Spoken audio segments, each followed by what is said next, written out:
রাজধানী মিরপুরের ৬০ ফিট এলাকায় জামাত শিবিরের নেতাকর্মীদের উপর হামলার প্রতিবাদে এই মুহূর্তে বিক্ষোভ মিছিল করছে বাংলাদেশ জামায়াত ইসলামীর নেতাকর্মীরা।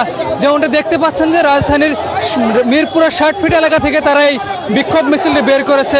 গতকাল রাতে বিএনপির নেতাকর্মী কর্তৃক জামাত শিবিরের নেতাকর্মীদের উপর হামলা করা হয় এবং এই ঘটনায় প্রায় ১৬ জন জামায়াত ইসলামের নেতাকর্মী আহত হয় এবং সেই ঘটনার পরপরই কালকে রাতেও জামাতের পক্ষ থেকে এই হামলার তীব্র নিন্দা জানানো হয়েছে এবং আজকে সকালবেলায় তারা একটি বিক্ষোভ মিছিল বের করেছে।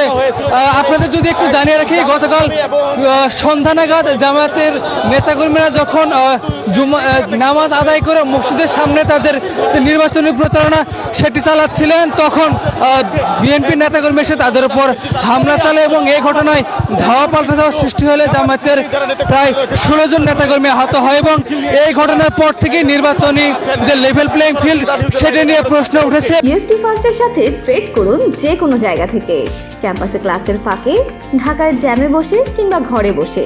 ট্রেডিং এখন হাতের মুঠোয়, তাই ট্রেড করুন যখন খুশি যেখানে খুশি।